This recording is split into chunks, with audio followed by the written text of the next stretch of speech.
ഇന്ന് ഭയങ്കര ബിസി ആയിട്ടുള്ളൊരു ദിവസമാണ് കേട്ടോ. അപ്പോൾ ഞാൻ കരുതി ഒരു വ്ളോഗ് എടുക്കാമെന്ന്. ഞങ്ങളുടെ അടുത്തുള്ള ഒരു ഹെന്ന ആർട്ടിസ്റ്റ് അവർക്ക് 3 ഹെന്നാക്കോണ് വേണമെന്ന് പറഞ്ഞ് വിളിച്ചിരുന്നു. അപ്പോൾ അവർക്ക് വേണ്ടിയിട്ടാണ് ഈ പാക്ക് ചെയ്യണത്. കറക്റ്റ് 9 മണിക്ക് തന്നെ ഇത് അവർക്ക് എത്തിച്ചു കൊടുക്കണം എന്നാണ് കേട്ടോ അവർ പറഞ്ഞത്. അപ്പോൾ ഇങ്ങനെയുള്ള ഓർഡേഴ്സൊക്കെ എൻ്റെ അനിയനാണ് കൊണ്ടുപോയി കൊടുക്കാറ്. ഇനി ഒരു 11 മണിയൊക്കെ ആകുമ്പോൾ ഒരു ഹെന്ന വർക്ക് ഉണ്ട്. അപ്പോൾ അതാവുമ്പോഴത്തേന് എല്ലാ പണികളും തീർക്കണം. മറുമോൾക്ക് ഫുഡ് കൊടുക്കണം, പിന്നെ അവളെ കുളിപ്പിക്കണം, അങ്ങനെ കുറേ പണിയുണ്ട് കേട്ടോ. അതൊക്കെ കഴിഞ്ഞിട്ട് വേണം ഇരിക്കാൻ. അപ്പോൾ ഇത് ഞാൻ തലേ ദിവസം പ്രാക്ടീസ് ചെയ്തതാണ് കേട്ടോ. അവർ ഇതേപോലൊരു ഡിസൈനാണ് പറഞ്ഞിരുന്നത്. അപ്പോൾ ഇങ്ങനെ പേപ്പറിൽ വരക്കുമ്പോൾ അത്ര നീറ്റ്നെസ് ഒന്നും ഉണ്ടാവില്ല. ഈ ഒരു ഹെന്ന പീസിലുള്ള വാട്ടറൊക്കെ ഈ പേപ്പർ അബ്സോർബ് ചെയ്തിട്ട് ഇങ്ങനെ കാണാനൊരു വൃത്തിയില്ലാതാവും കേട്ടോ. അപ്പം നമ്മൾ ചെയ്യേണ്ടത് ആക്രിലിക് ബോർഡിലാണ് നമുക്ക് പ്രാക്ടീസ് ചെയ്യാൻ നല്ലത്. എൻ്റെ വീഡിയോ കാണുന്ന ആർക്കെങ്കിലും ഹെന്ന കോൺസ്, നെയിൽ കോൺസ് ഒക്കെ ആവശ്യമുണ്ടെങ്കിൽ ഞങ്ങളുടെ ഇൻസ്റ്റഗ്രാം പേജിലേക്ക് DM ചെയ്താൽ മതി. അപ്പോൾ നമുക്ക് ഓൾ കേരള ഡെലിവറി ഒക്കെ ഉണ്ട് കേട്ടോ. ഹെന്ന കോൺസ് DTDC വഴിയാണ് സെൻഡ് ചെയ്യുക. ഞാൻ ആദ്യമൊന്നും വർക്കിന് മുന്നേ ഇങ്ങനെ പ്രാക്ടീസ് ചെയ്യാറുണ്ടായിരുന്നില്ല കേട്ടോ. ഇപ്പോൾ മർവമോള് ജനിച്ചതിന് ശേഷം ടൈം മാനേജ് ചെയ്യാൻ വേണ്ടിയിട്ട്, അതായത് പെട്ടെന്ന് തീർക്കാൻ വേണ്ടിയിട്ട് ഞാൻ തലേ ദിവസം നന്നായിട്ട് പ്രാക്ടീസ് ചെയ്യാറുണ്ട്.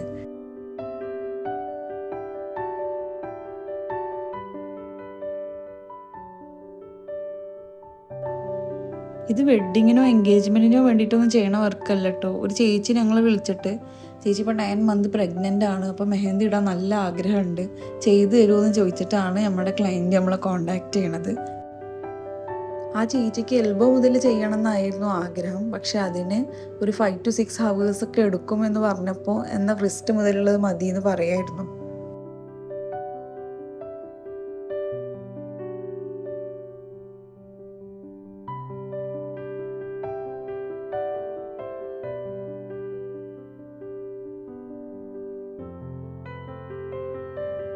കറക്റ്റ് 11 മണിക്ക് തന്നെ ചേച്ചി വീട്ടിലെത്തി. അപ്പോൾ ഇതാണ് നമ്മൾ ചെയ്ത വർക്ക്.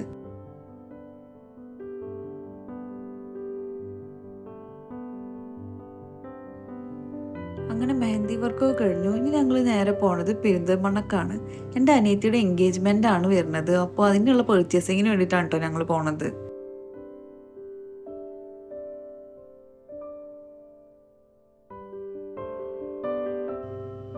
പെരിന്തൽമണ്ണ എത്തി. ഇവിടെയുള്ള ഫാമിലിയിലായിരുന്നു ഞങ്ങൾ കയറിയിട്ടുണ്ടായിരുന്നത്.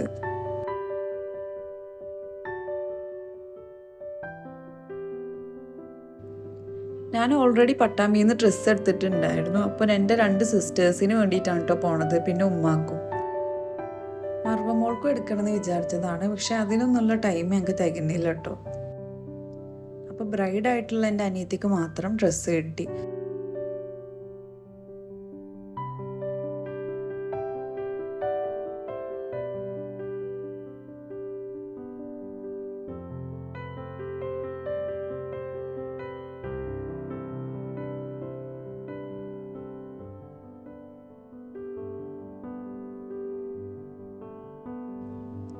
ഇത് പിറ്റേ ദിവസത്തെ വീഡിയോസാണ് കേട്ടോ. അപ്പോൾ ഡ്രസ്സിന് മാച്ചായിട്ടുള്ള ഓർണമെൻറ്റ്സ് ഒക്കെ വാങ്ങിക്കാൻ വേണ്ടിയിട്ട് ഞങ്ങൾ ഫാൻസി ഷോപ്പിൽ കയറിയിരുന്നു.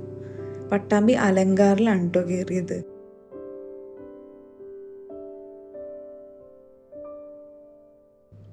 ഇത് കണ്ട ചോക്ലേറ്റ് ആണ് തോന്നുന്നില്ല. ഇത് ചോക്ലേറ്റ് അല്ല, ഇത് ഇറീസറാണ്. ഡു നോട്ട് ഈറ്റ് നൈമത്തന്നെ എഴുതിയിട്ടുണ്ട് കേട്ടോ. മർവമോൾക്ക് ഡ്രസ്സ് എടുക്കാൻ വേണ്ടിയിട്ട് ഞങ്ങൾ സ്റ്റുഡിയോയിൽ വന്നതായിരുന്നു. പക്ഷെ അവിടെ അന്ന് റീസ്റ്റോക്ക് ചെയ്യാത്തതുകൊണ്ടാണ് തോന്നുന്നുണ്ട്, അന്ന് ഇവളുടെ ഏജിലുള്ള ഡ്രസ്സസ് ഒന്നും അവിടെ അധികം ഉണ്ടായിരുന്നില്ല. ഇതവളെ ഉമ്മമ്മ വാങ്ങിക്കൊടുത്ത പുതിയ ഡക്കാണ് കേട്ടോ. ഇതിനെ ബബ്ബ എന്നും പറഞ്ഞിട്ടാണ് ഇപ്പോൾ നടക്കുന്നത്. സ്റ്റെപ്പ് ഇറങ്ങുമ്പോൾ എൻ്റെ കൈ തന്നതാണ്. അപ്പോൾ അത്രേ ഉള്ളൂ ഈ വീഡിയോ. ഇനി എൻഗേജ്മെൻറ്റിൻ്റെ വീഡിയോസായിട്ട് ഞാൻ പിന്നെ വരാം കേട്ടോ.